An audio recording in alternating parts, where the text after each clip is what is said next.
Unstoppable kick-ass confidence. Are you ready? Welcome to the Raw and Unscripted show with Christopher Rausch, where we help you overcome your self-created crap without the self-help fluffy bullshit. Now please welcome our host, Christopher Rausch.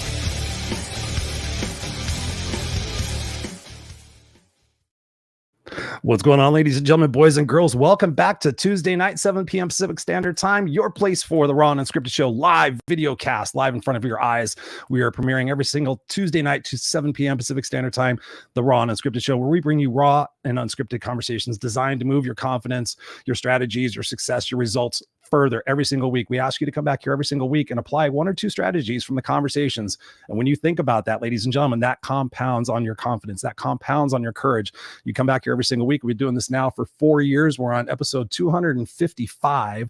So if you go back and listen to, say, let's just say 200 shows, 200 times 2, that's 400 strategies.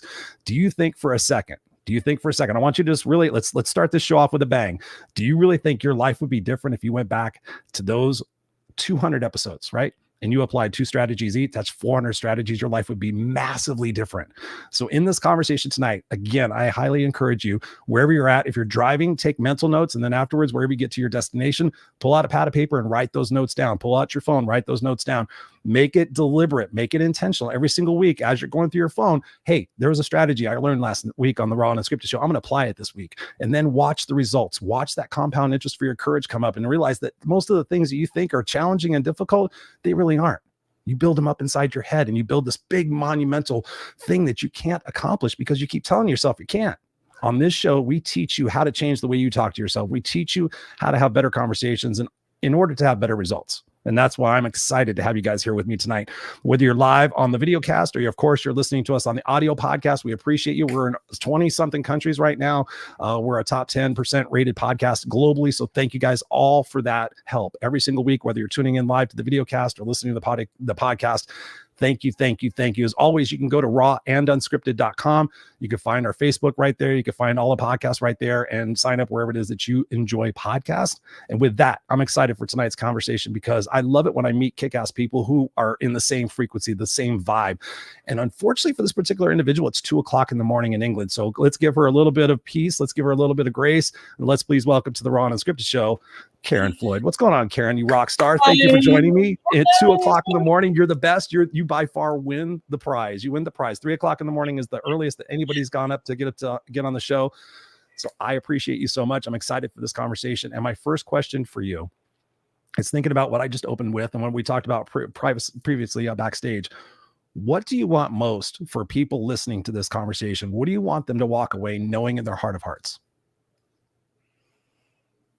That they have to do the inner work to have outer change. Bam. All right, ladies and gentlemen, that's the show for tonight. We appreciate you. Thank you, Karen, for being here. That was excellent advice. Seriously though, right? You know, I love the things in life that are simple, but let's break that down a little bit. What are some of the first things that people need to acknowledge and realize to find that they do have the power within themselves to change? Okay, on that point, I would like to say, first of all, hello, everybody. Thank you for listening. And thank you so much, Christopher, for the invitation. It's such an honor to be here. And congratulations on the show. Amazing. Thank you. I'm excited. Yeah. So I kind of think of it as like if we are like a house. So if you want your house to look great on the outside, but you've had water pouring in for years and all the wood is rotten, but you choose to ignore that. So on the inside, it's crumbling and falling apart, but you just paint it on the outside, then it might look great for a short period of time, but that's not going to last. You have to address the rotten beams on the inside of the property to have a lasting effect on the outside. So I see the kind of personal development work in the same way. We have to do work on ourselves in order to have a positive, lasting effect out there in the real world. The real world, yes. Real world, yeah. So I think it's important to start there. And, you know, everything that people can pick up from your show, from other shows, a lot of the things that require time don't require any monetary input, for example. Everything we have everything we need resides within us. We just need to put our attention there and work on it, but we don't necessarily need to invest huge sums of money. And in some cases, it's not even lots and lots of time. Things can happen really, really quickly when you're in flow. And we'll get on to the alignment. Yeah. So everyone can do it. We all have the same 24 hours in the day. We all have a brain. We can all engage our hearts and our brains. We just have to apply ourselves. And it's like a muscle. The more you use it, the more enjoyable it becomes to use it, the better the results, the more visible the results in the real world. And it goes on. We can all do it.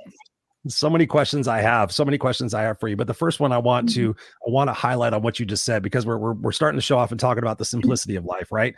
So oftentimes we complicate it in our brain, right? We make this little thing into this monumental thing, and so we're overwhelmed, so we never take any action on that. And to your point, I love that you said that, Karen, because right now I'm the no excuses coach, and I became the no excuses coach because I got so tired. I quit coaching because I got so tired that I couldn't be straight up and upfront with people. Like, what in the fuck are you doing? Like, why do you keep stabbing yourself in the foot every single week, hoping, wishing, and praying that someday something changes? Like, you have to do the work yourself. And to this point, I've had so many people sit there and say, well, Chris, I'd love to work with you, but I can't afford it. And I'm like, okay, how serious on a scale of 1 to 10 are you really about changing? Because it's not about money. It's not about money. How on a scale of 1 to 10, then all of a sudden I could tell they feel uncomfortable. Like, okay, a 10, of course, I want to change a 10. I'm like, okay, I tell you what, do you read? Yes. Okay, cool, great. I'm going to give you 5 books. I used to say 10, but I thought that was overwhelming. I'm going to give you 5 books. You can read them at Starbucks. You can go to the library, check them out. You can listen to them on YouTube.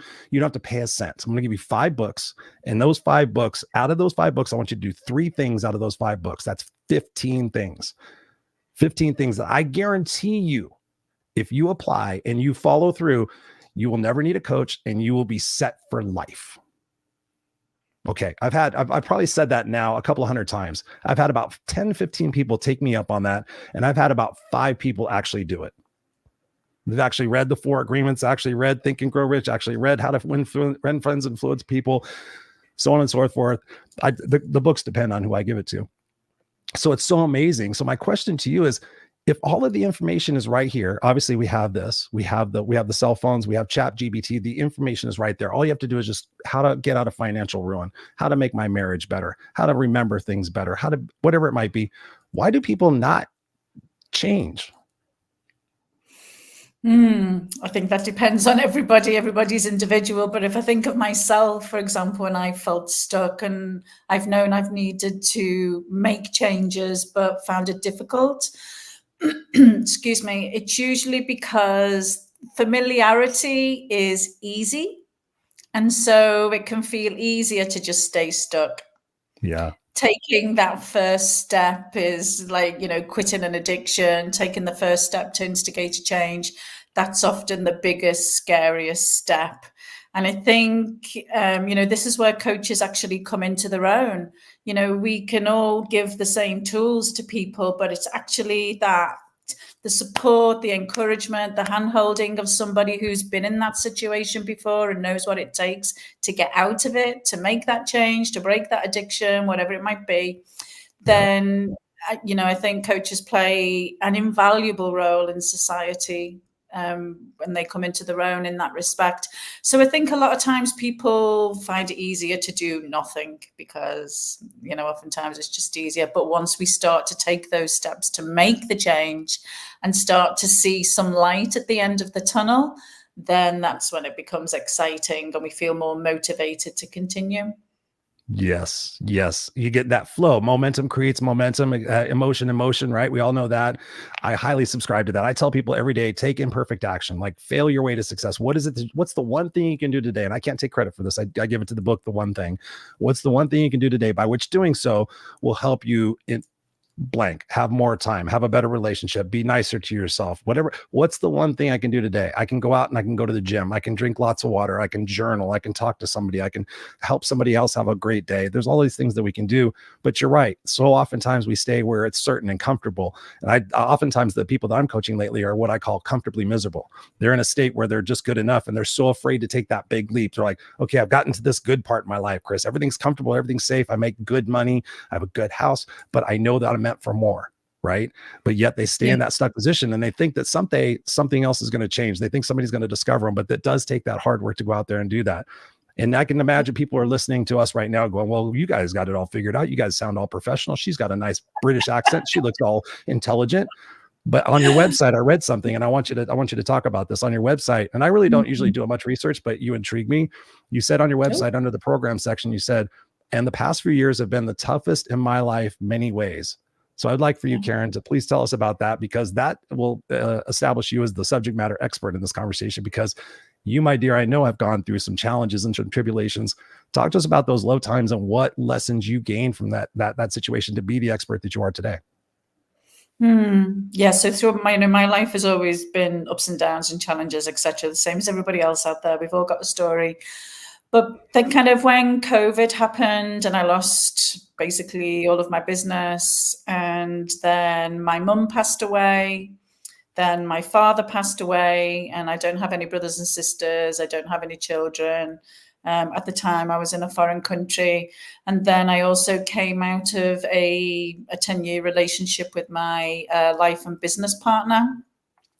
So suddenly, despite having good friends and family around me, great friends and family around me, I just suddenly felt completely alone in life and directionless. And I think going through the menopause compounded all of that. Oh, yeah, that's tough. Not that I've experienced it, but I've had many of my friends explain it to me. And my wife is entering that phase, so I've got my battle shield. Okay, well, at least you can see I can laugh about it now. Yes. So I tell all my male friends, like, shut up. Like, I've literally had my girlfriends like telling me, like, Chris, I just turned into a raving lunatic and I have no idea why. And so it's helped me understand over the years, having female clients. Most of my clients have been female, so they've told me all sorts of things, like all sorts of things. And so I'm able to tell my wife, listen, I understand that what you just did to me was not me. It was what about me. I said, I understand, so I'm not going to take it personal. And she came up and gave me a hug. She goes, it was nothing to do with you. I'm sorry. And I'm like, okay, I'm going down the right path right there. So on with the story, please. Sorry. Yeah. So there was all of that kind of happened within a relatively short period of time. And I just felt completely alone. And I remember one evening just being sat there I was journaling at the time, and pouring my heart out onto the paper, pen and paper styling. Yep. And I just had this experience whereby 1 second I just felt the most alone, scared, helpless that I'd ever felt in my life. I felt as though I was literally at the bottom of a very dark, deep well, looking up, not knowing how to get out. And I remember sitting there thinking, oh my God, what is this? I don't know what to do. I don't know how to get out of here. What am I going to do? What am I going to do?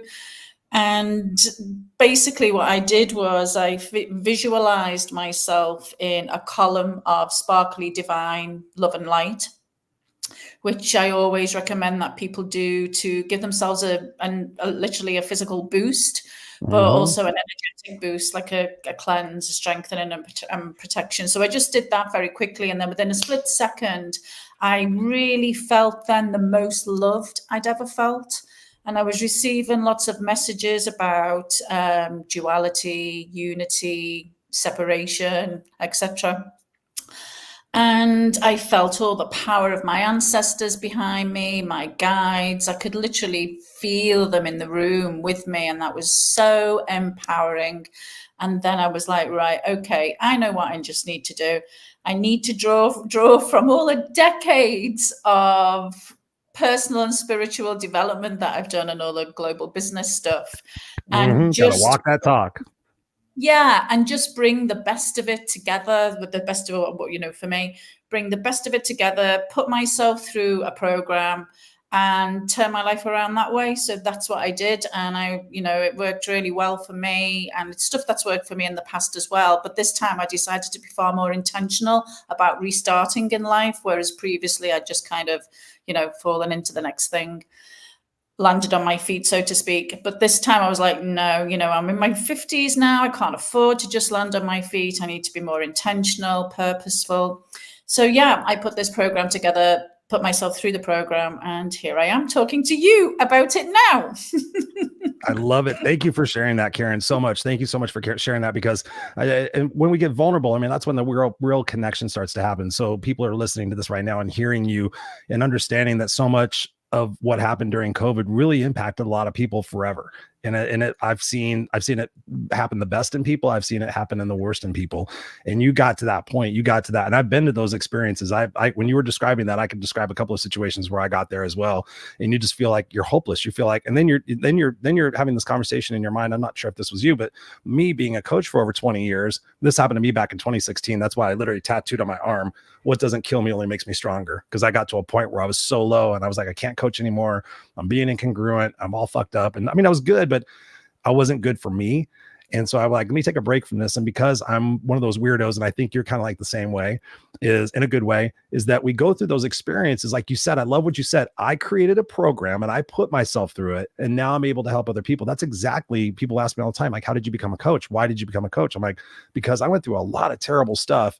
And I ultimately began to know the secrets, like the sauce of life, what it takes to get out of those situations where it doesn't take 6 weeks or 6 days. Now it takes 6 hours for me to get out of those situations. But I look to those situations because in those challenging, dark days, there's so much opportunity for us to challenge ourselves and to let go of what's not serving us anymore. Right? You get to that point where you're like, okay, I'm at my wit's end. I have to stop tolerating things. And I tell people like this, I get people to change their perspective proactively by saying, when will you have had enough? Like, just think about that question. If you're in a terrible relationship, when will you have had enough? If you're in a terrible working environment, when will you have had enough? If you're, whatever it might be, you're going to get to a point where you're going to break. Why not proactively find that breaking point? Realize what it is, the opportunities that you can take today. You may feel like it's overwhelming, but if you take one action every single day, you're going to make progress. You're going to realize that you're a part of the solution, not part of the problem. And so when I think about that, I think about there's an opportunity for all of us to realize that life is happening for us and not to us, right? And so when you think about your situation, what do you do to help people realize that staying in that victim mindset is only going to continue to hurt and damage themselves? What are some ways that you inspire people to stop before they hit rock bottom in order to change now? This again depends who I'm speaking to, but to give you an example, I was chatting with somebody the other day and they were kind of falling into a bit of a victim mode. And I just said, you can't expect to have a positive life with a negative mindset. Garbage in, garbage out. Yeah, it's as simple as that. So, what to do about it is the question. And, I like to meet people where they're at. So, with some people I can go in with really maybe some deep esoteric work. And then with other people, it would be more kind of, just getting them involved in some lighter meditations, more positive thinking, some inspirational content. So while I kind of share more or less all the same, I wrap it up slightly differently depending on who I'm talking to and, depending on how deep we can go at one particular time, what they're ready to absorb. So yeah, everybody's different, but all roads lead to Rome. All roads. I was in Rome 2 years ago, actually, speaking of COVID. Right after COVID, I got to go to Italy and see 4 different parts, but that's for another conversation. I love what you're talking about there, because it's really about, you said the word a few answers ago, you kept saying the word intentional. And I love that word because so oftentimes we're on autopilot. I talk about the fact that we're on autopilot. Like, how do you get to work? You don't realize all the turns and everything that you're making because you're in la la land, you're somewhere else. And so when I direct people, when you're intentional and you're present in the moments and you realize that, what can I do in this particular moment that will help me and not hurt me? Am I making the best decisions right now that I'm going to be happy with tomorrow? Right? So many times we make those horrible decisions in that immediate moment to have that short-term gratification, to have that fulfillment, to ignore our life that we should really be paying attention to and running towards. Yes. When you think about your life and you think about all the advice you've been given, what are some couple of pieces of advice that you were given that have really stuck with you throughout your journey, that have helped you the most maintain this position of being able to find clarity in the chaos? To remember that we give meaning to things. And go deeper on that. Go deeper on that. Can you give us an example? I love that, because that's Viktor Frankl right there with the Auschwitz and Man's Search for Meaning.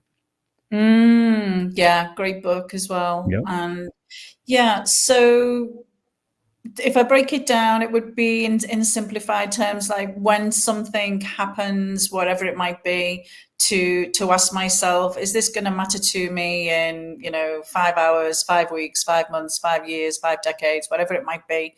And then to ask myself, if I take away all of my thoughts about this particular situation, what does it look like? Because oftentimes, it's with our thoughts that we let layers upon layers upon layers, and we build it into this much bigger thing than it actually was. So therefore, we're giving it meaning, a meaning that it might not warrant. So I try to remind myself that I give meaning to things, and am I giving it the just of meaning? Am I giving it too much meaning? And to keep a check on that, I like to ask myself throughout the day, what am I thinking right now, to kind of deal with the intentionality, the being on autopilot, and the giving meaning to things. Because sometimes, if I don't ask myself that question, I could be sat there thinking, oh my gosh, I've just spent 20 minutes, and what was I thinking about in those 20 minutes? And where did it get me? And if I notice that I start to feel that my mood changes, let's say, not related to the menopause, but if I notice that my mood starts to change and thinking, okay, what was I just thinking about? And it's often because I've lost track of my thoughts. I've become unconscious suddenly.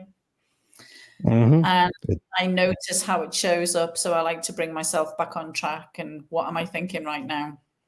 I love that. I do the same thing. When I find myself going down a rabbit hole, I just immediately stop because sometimes you just don't see what you're doing, like you said, and also to become aware. And I talk about the triple A's, like awareness, acceptance, and action. Like in any situation, once you become aware of it, you have to accept the situation for what it is, and then you take that action on it.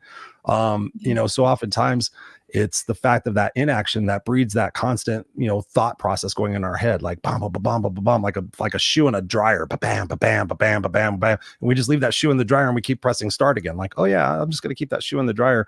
When actuality, we have the ability within ourselves to stop and recognize the thoughts that we're having. And that's something that was a big breakthrough for me, was to read the book like The Untethered Soul and the Surrender Experiment by Michael Singer. Those two books for me really got me to see that we're not our thoughts, right? Our thoughts are going on in our brain, and we think we are our thoughts. And we're like, oh my God, I have all these crazy thoughts going on.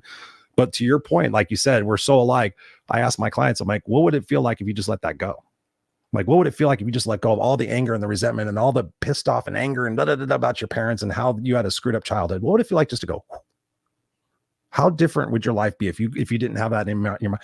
Oh my God, Chris, my relationships would be better, blah, blah, blah, blah, blah, blah. I'm like, yeah. I said, so you're choosing to hang on to it. I'm not going to tell you that it's going to be easy to let it go, but if you want to let it go, there's mechanisms in place that people can help you let that go. But if you're walking around like a badge of honor, like, oh my God, look at me. See, I was beaten 40 years ago and I'm still hanging on to it. See, it's right here. It's right here. Can you feel sorry for me some more, please? Because that's what I need. Yeah, because that's why I'm stuck, and that's why I'm overweight, and that's why I'm miserable, and that's why I haven't been able to have happy relationships and all these other things, right? Have you ever met anybody like that? Yeah, I'm sure I've probably been like that myself at some point. Isn't it crazy? It blows my mind. It blows my mind sometimes, where I just have to take a break from people. But I want to grab a couple of these comments. We got Ted in the house. Speaking of miraculous, Ted says, hey, Chris, nice to see you both. Ted's in the hospital right now. He's actually just survived and went through quadruple bypass surgery. Ted says here, a lot of times it's either afraid of using ChatGPT, or they don't know how to learn to use it, or they just are too lazy. They're just lazy, because Ted, they could actually go into Google and type how to use ChatGPT. They can go on YouTube and go how to use ChatGPT. There's a fucking million people who think they're experts already on it. No problem on that. Yeah. I use it. I was against it at first. I felt like I was cheating and all sorts of stuff, but now I use it and it's great. So you either get on with the board with it, or you're going to get left behind, ladies and gentlemen. That's a whole other subject. Ted said you're also he goes, that phase of what doesn't kill you makes you stronger is so true. I'm a great poster man for it. Yes, you are, Ted. Ted's been through Bless you, Ted. All the best. Ted's been through some stuff. Let me try to just slow down for a second. My brain's still in soccer mode. Ted says also here, all roads lead to the future. Work on directing that future into a positive future. 100%. Got Holly in the house. Speaking of Holly, my group coaching program, she was in there for a bit. She says, I love that. To think of this will affect me later on, giving it too much meaning. 100%. I mean, we give the words meaning. I had somebody one time, I was speaking on stage. And I know I don't swear on stage, like unless I'm at in a venue where it's okay, where I talk to the guy and he says, yeah. So normally I don't. So I was on stage and I was just crushing it this one time here in Los Angeles, and everybody's giving me round of applause and standing ovation, high-fiving me. And I had to go to the bathroom, right? I was actually the MC for the event, and the guy wanted me to do a set before the other guy was going to speak because he wasn't ready. And so he's like, Chris, get on stage right now. Do 20 minutes. And I'm like, okay. I had to pee. So I get done, I'm high-fiving people like, oh man, that was so awesome. I get to the back of the room and there's a gentleman, I'll never forget it for as long as I live. There's a gentleman sitting in the back of the room of the conference room at the Sheraton Gateway Hotel. And he says, excuse me, can I have a word with you? And I was like, oh, he wants to tell me how great I am. And I said, oh, this is all so much fun. I had such a great set. I should talk when I pee. And I'm like, sure, what's going on? And he goes, pretty much, and I quote, he goes, well, I'm here with my 13-year-old son. And he goes, not that I'm trying to change you. He kept saying that over and over again. Not that I'm trying to change you. He goes, but why did you find the need to use profanity upstage on the stage? And I was like, honestly, Karen, I was like, oh my God, did I let one slip? Did I say like, oh shit? I said, I'm sorry. I said, what did I say? And he said, you kept saying kick-ass. He goes, because that's my whole thing. Kick-ass guide to life, kick-ass energy. It's like awesome. And I said, I'm sorry. I said, I don't consider that word profanity. I said, it's like an action word for me. It's like awesome or rad. When I was thinking about my branding, I said, I just say things are kick-ass, unstoppable, da, da, da. I said, so no, it's not a swear word. And he goes, I kind of think of it is. And I just was curious as why you wanted to use it. And he kept repeating this over and over again. And he goes, I got my 13-year-old son here. And I said, okay, still while I'm literally doing the pee-pee dance. And I said, can I offer you an opportunity to shift your perspective about something for a second? He goes, yeah. And I said, I totally get what you're at. I said, I understand I'm not for everybody. I said, I actually didn't swear on stage. So let's just make sure that's apparent. I said, number two, I said, we give words meaning. I said, so I have a bigger problem with words. I don't mind words, that rhyme with truck or ship. That's what I said. I said, but I don't like words that are like, you're ugly, you're fat, you're stupid, you're worthless. I said, those words, my friend, those carry a lifetime of weight and hurt and misery. Just to be told that once, you're ugly, you're stupid. I said, but if I say fuck or I say shit, you may get a twinge out of it, but we give the words meaning. So be careful. Teach your son about those words. Like when he gets angry, not to say, hey, dad, I hate you. Hey, dad, I don't like you. Like he's saying that out of emotion, but does that hurt worse than if your son swore? And he was like, wow. And I said, but I'm not trying to change you. And I said, if you'll excuse me, I really need to use the restroom. I didn't have anything after, right? I said, I'd love to continue this conversation. I'd love to meet your son. I said, so I went to the bathroom. It took me like 15 minutes to pee. It was like crazy. I came back. The guy was gone. But I could tell by the look in his eye, because he went from like, he was going to teach me a lesson to like, wow, this guy's right. Like those words mean more meaning. So I just want to share that because so oftentimes like we use those words in our negative self-talk. You deal with this, I'm sure, with your clients. Like, oh, I always screw it up, or I never can get the right guy. It's like, well, stop telling yourself always and never. Eliminate those two words from your vocabulary and then catch yourself when you're saying that and say, no, I don't. Actually, I did have a great relationship for 5 years. Maybe it didn't last or whatever it is. Maybe if I sit there and I change the way I look at these relationships and instead of looking at myself as a victim, do some work on myself. Like you said, that inner work, heal that inner child, and maybe you'll become a better companion for somebody who's out there looking for you. Right now, it's not your time because you still need to work on yourself, right? What are your thoughts on all that? I just dumped a bunch of stuff on you. I always encourage everybody to find the gift in everything. So no matter how difficult something is, find the gift in it. Because as soon as you can find the gift, it can change your whole perception, feelings, the action that you're going to take. And even when we ruminate about past events, so if I find myself ruminating about the past, for example, I'll be like, okay, instead of that, what was the gift? And I'll focus on the gift. Mm-hmm. What are some questions that you use with your clients that get them to think differently about their situations? Because I love questions are the favorite. People sit there and think like they'll want to work with me as a coach, and they think I'm afraid you're going to tell me this and you're going to tell me this. I'm like, no, actually, for the most part, I just ask you questions, and then you come to the answer to yourself and go, oh, okay. Exactly. So what are some questions that you use? Yeah, I like to. One question I find that hits people quite powerfully is asking them to consider the consequences of not doing something. Ooh, I do love that one. I'm going to add that one to the arsenal. Consequences of not doing something. What was the time that you gave that question to somebody and it caused them to change? Do you remember? Yeah, so I can think of a few examples actually, but one that springs to mind right now was with a lady, an entrepreneur running a very successful business, and she felt guilty for spending time with her family, doing household chores, picking up shopping, taking her daughter to the doctor, doing those things. She felt really guilty. And so one day she said, I feel like I'm wasting my time when I do the shopping, when I take my daughter to school, when I have to take, and I was like, okay, but what would be the consequences of you not doing those things? And she was like, oh yeah, okay, I take your point.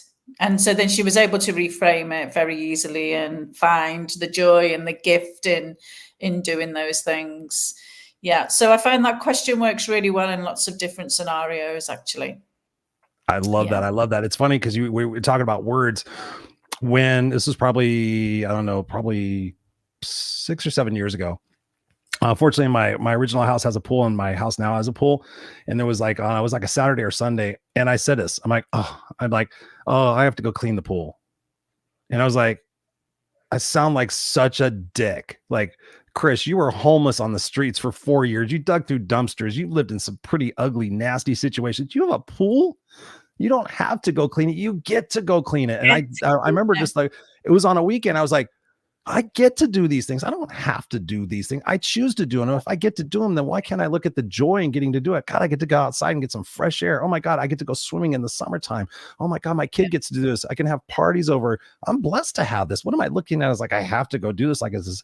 And that little thing, I got to tell you, Karen, that little thing, when I switched that for myself and I got other people and I shared that with them, they're like, you know what? Oh my God, I don't have to take my kids to school. I don't have to get them up in the morning. I don't have to make that. I get to. Right? Yeah. You think about that. What would happen tomorrow if your kid wasn't here anymore? You would give anything in the world to have them screaming and yelling and stomping their feet at you, wouldn't you? Right. Yeah. And so that's why I live my life. I love the fact that Michael Baker's joined us. He says here, he goes, gratitude is in the attitude. It really is. I mean, it's all about, it's really about the focus of what it is that we've talked about this periodically throughout this conversation, is like being that intentional, being that focus. Michael says here as well, he says, life is thy greatest gift. Love life. You're living 100%. You can either be living life or existing in life. Michael, thank you so much. But Michael's sharing a bunch here. He says the chaos and confusion we create in our own minds, 100%. It's all about that victim status. Yes. And I've done this experiment with people, and I'll share it with everybody who's listening or watching right now who might not have seen it on the show before. But it really is about that focus. There's a what we call an RAS system, a reticular activation system. I'm pretty sure you're aware of it, right? So you know where I'm going with this. So when I tell people, like, where your focus goes, energy flows. And you had talked about that focus and that momentum. So we're going to tie it in a little bit here together. I want to hear your thoughts on this. So when we think about this, that energy flows where focus goes, that if I tell you to look around your room right now and tell me everything that's blue, blue, blue, blue, blue, blue, blue, blue, blue. My cat's black. Blue, blue, blue, blue, blue. All right, Chris, I got everything that's blue. I'm like, are you sure you got everything that's blue? Take another look. Make sure you got everything that's blue. Yeah, I've got everything that's blue. Cool. Tell me what was orange.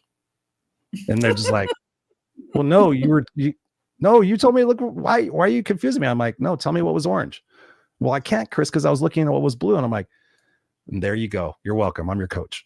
Like, just focus on that. Like, if you're focusing on scarcity, you're focusing on what you don't have, guess what? You're going to feel a void in your life. But if you look around and I read this years and years and years ago, and I did not see it. I did not understand. I did not believe it.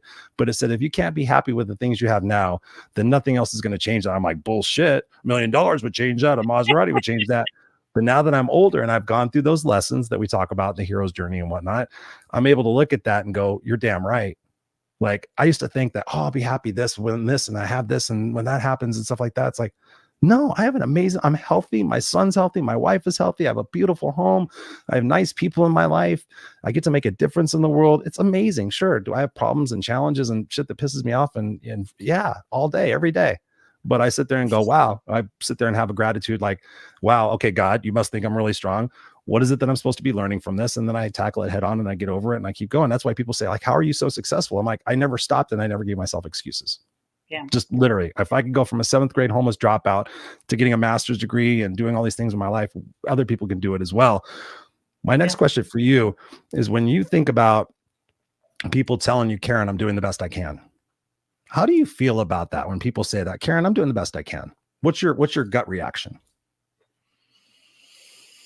Again, it depends where they are in that moment. I would like to think that I would either agree or disagree. And if I disagree that they're not doing everything the best that they can, I would ask something like, I would say, okay, that sounds great, but what would it look like if you could do just a little bit more? What would the results of that be? And how might you do that? Oh, I like that. And if I don't believe them, if I know that, that they can definitely do it, I'd say, okay, but I very clearly see you giving just this little bit more and some great results as a consequence. Are you with me on that one? And usually yes, that's right. I probably could. I think most people will tend to agree at some point that, there's usually more that we can do in some way, shape, or form. It is. So how do you, in your situation, when you think about it for yourself, Karen being Karen, how do you do your best when you maybe know you're not doing your best? How do you identify that conversation in your mind? And what do you do to switch that? Because I've got some things in my brain that I play tricks on myself when I realize I'm not doing my best. Yeah. So yesterday, I have a personal example from this. Yesterday, I felt, I'd had a bit of news in the past couple of weeks that I wasn't happy with. And I was like, okay, so what am I going to do about this now? I was like, I'll deal with it next week. And so I left it for a couple of days. And yesterday, Monday, and I was like, right, okay, it's Monday now. I said I would address this, so I need to do this. I procrastinated for a while. I started to journal. And then it was like, no, I can't leave this any longer. So I have to be quite strict with myself. I have to motivate myself. I don't have anybody around me saying, okay, Karen, come on, time to go. Although I do consult with other coaches always. But yeah, I just have to acknowledge it without beating myself up for it. So I try to watch how I speak to myself. I try to keep the time of actually taking action, to have that time period as short as possible. So take action as soon as I can, no matter what that action is, even if it's just, writing down the things that I'm going to do in the next few days, just as long as I'm taking some kind of action. And I'm a big fan of celebrating any action that's been taken.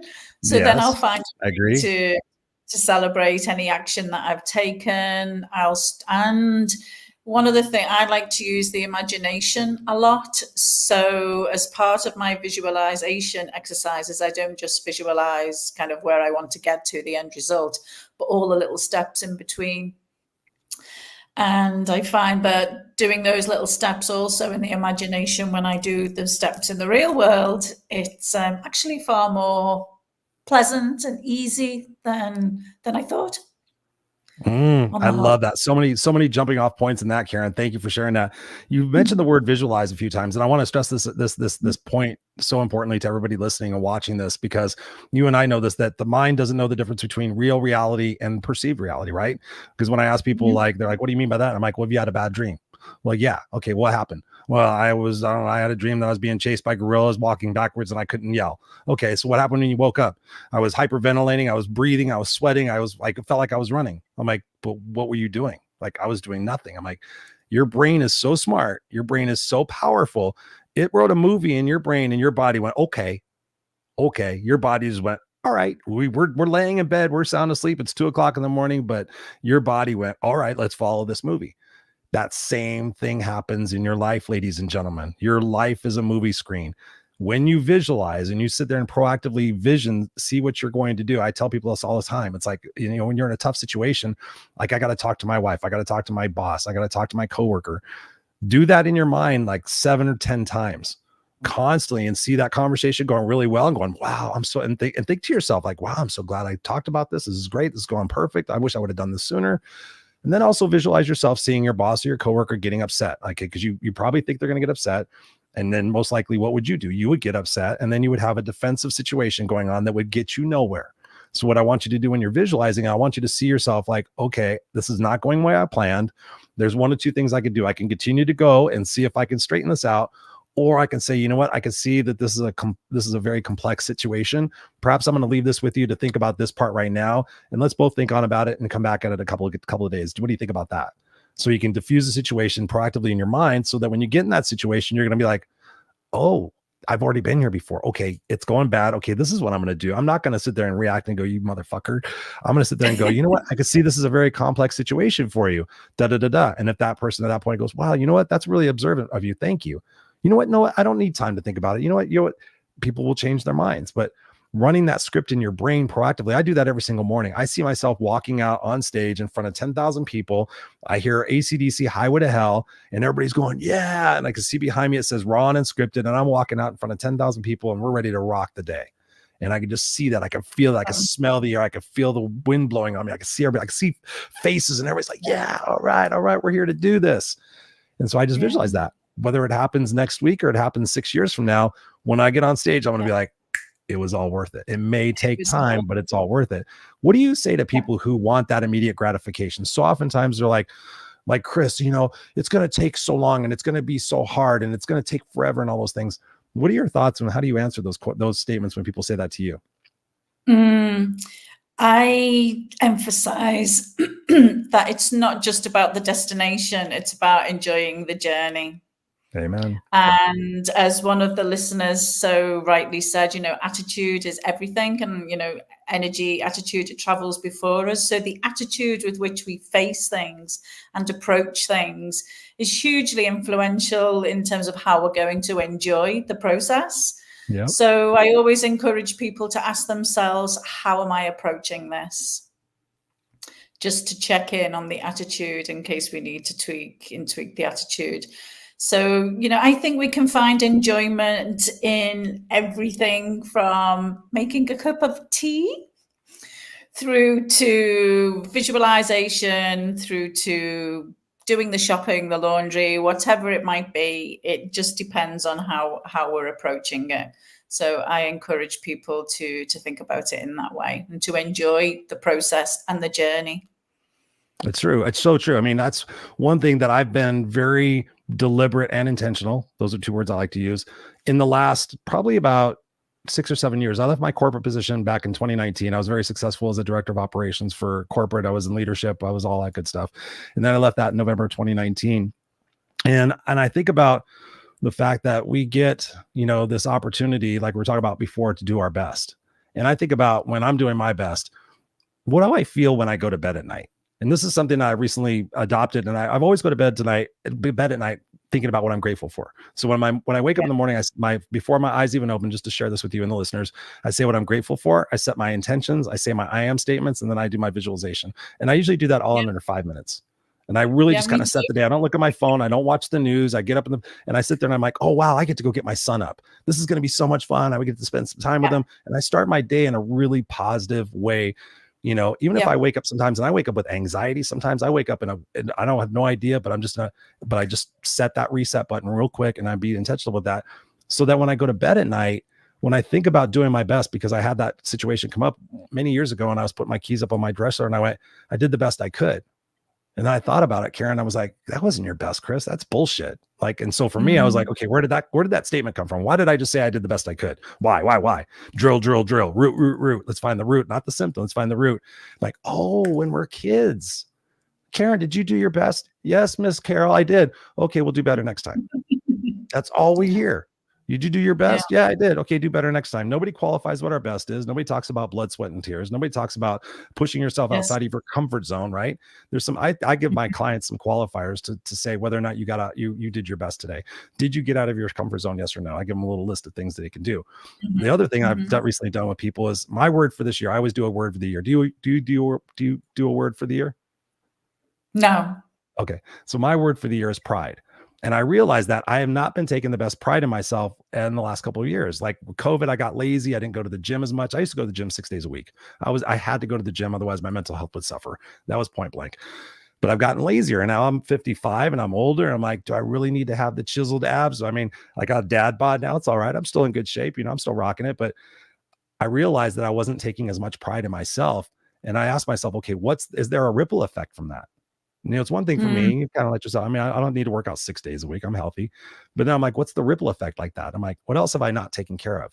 My truck. I don't wash my truck. I used to wash my truck every week. I haven't washed it in a month. Like what? Oh, my garage is kind of a mess. I'm like, I'm not taking. So let me take pride in myself. The ripple effect is I take pride in the things that I do. And answer your question, when I think about doing my personal best, and this has helped a lot of people. I think about it in terms like I'm somewhat famous. I think about, okay, if a film crew said we're going to follow Christopher Rausch, the No Excuses coach, the day in the life of, if I was washing my car, would I wash my car a little bit better if the film crew was watching? Would I be a little bit more attentive to the wheels? I play tricks on myself and it works. And it's like, no, Chris, you would do this tire a little bit better. And so what does it take to do a little bit better in those moments? It doesn't take much. But at the end of the day, when you think about, okay, I was going to wash my car a little bit less. I was going to clean the kitchen a little bit less. I was going to make dinner a little bit less enthusiastic. I was going to play with my kid. And at the end of the day, you figure like I pushed myself a little bit here. I pushed myself. You go to bed thinking, man, I did a little bit better today, just a little bit better today. And if you just do that every single day, ladies and gentlemen, again, it's incredible. Karen, you're a living example of it. I mean, it wasn't too long ago where you were in that dark steps of whatever. And now where are you at today? I mean, like talk about what you're doing today. Talk about who you're helping. Yeah, I mean, seriously, you're a living example. And that's what I think is beautiful, is that nobody could say, well, I can't do that. Like you were in that spot. So where's Karen today? What is Karen up to? And then we'll give some people some places where they can get a hold of you, because we've been talking for already 46 minutes and I feel like I could talk to you for almost 3 hours. Time flies. Yeah, before I do that, I just want to pick up on something you said about your morning routine, everything that you're able to do in those 5 minutes, because I have a very similar routine. Nice. And this is a story about a very short story about a lady, a client that I work with. And she had a very stressful job at a top tech company, and she ended up having a breakdown. And I was coaching her while she was in the job. I helped her get the job. She wanted the job really badly, or so she thought. Anyway, she got the job and had a breakdown and went into psychiatric treatment. Whoa. And yeah, so she was in a really bad place for quite some time. And she got to the stage where her and her psychiatrist agreed that she could start working with me again. And we literally had to rebuild from zero. She just couldn't do anything. She couldn't go out. She didn't want to see anybody. And one of the things that really helped her was establishing this morning routine before she got out of bed. Mm-hmm. Yeah. And one of the things she says that helped her the most was a mantra that I shared with her that I use, that goes, everybody I come across today is going to be happy to see me, and I'm happy to see them, and it's going to be mutually beneficial and full of love. Just something simple like that. And as soon as she started to apply these very simple, free things into her short routine in bed in the morning, she noticed very quickly how different she felt and how her life started to take a turn for the positive. Now she's an influencer. No way, Karen. Seriously. And she's sharing all of this with the audience that she's built, and she's writing a book. She's getting recognized for all of this. And yeah, so anybody who's listening, I really recommend a simple morning routine. It can work wonders in life. Dude, that is awesome. Thank you for sharing that, because I know that story must have uplifted somebody. I know it uplifted me, because it really is. It's about those little bitty things that we can do, that we can take responsibility for. And so many times we don't want to take responsibility. We want to blame everybody else, because if we blame everybody else, the problem is we give our power away. But when we sit there and we go back to those AAAs, awareness, am I aware of the situation I'm in? Yes. Do I choose to accept it? I'm not going to take responsibility for it, but I accept that it is what it is. And I tell people those 5 words are powerful. When you realize, okay, I've got cancer, it is what it is. It's in my body. I need to take care of it. What are the next steps? Right? Pity party is not part of the option. What are my next step? It is what it is. What are the responsibilities I can take? Such a tremendous conversation, Karen. Thank you so much for being here. Any of you guys who joined the conversation halfway through, please go back and listen to the beginning of the show. It's been a tremendous conversation. It's been very deep and thought-provoking. And I believe that we've given you guys tons and tons of opportunities to take some strategies down and apply them in your life, right? So, Miss Karen, where can people get a hold of you, continue to work with you, hear more conversations with you, my dear? Yes. So the website is coachkarenfloyd.com. And I'm on LinkedIn, and my profile is Karen Louise Floyd on LinkedIn.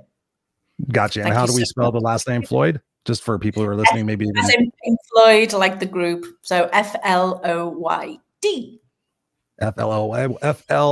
Floyd. Floyd. Yes. And as a matter of fact, you guys, if you guys driving, listening to the podcast, it's all in the show notes. All of our links are right there. We've got them up here on the screen as well. Connect with Karen. I mean, I've had a couple of conversations with her already. She's an amazing individual. You can tell she's the real deal. And that's the whole thing about being here on the Raw and Unscripted show, is I pre-qualify all of my guests, as we did. We had a little short conversation because I want to make sure I'm bringing you guys the best, and you are the best, Karen. So thank you so much for being here. I appreciate you so much. I want to continue. I'm going to continue promoting all of this stuff, and I'm going to put you backstage for a moment. Don't go anywhere, so I can still have a chat with you, because I'm going to lull you to sleep, because it's 3 o'clock in the morning now. But don't go anywhere. So I'm going to finish out the show, and I'll be right with you. Thank you. And there you have it, ladies and gentlemen, Karen Floyd. Please connect with her. And Michael Baker, thank you, brother, for all the enormous comments you got going on here. He says, you do your best, the Lord will handle the rest. You perform the task, and he will perform the miracles. Amen. Michael's got so many awesome conversations, or awesome statements up here. He goes, when you get on the stage, the energy is incredible. 100%. It's all about that. Appreciate it. Yes. And back to Holly's comment, I just want to stress this as well. She goes, to think this will affect me later on, giving it too much meaning. Yes. And that's so funny, because Karen said, will it matter in 5 hours, 5 days, 5 minutes, 5 weeks? I say the same exact thing, right? So many times we're upset and frustrated about the person that's going to cut you off in traffic. Like, really? Does this matter? Am I going to sit here and allow the person that doesn't even know who the fuck I am to piss me off and get me all riled up because all drivers are stupid and selfish, and I'm going to let that ruin my entire day?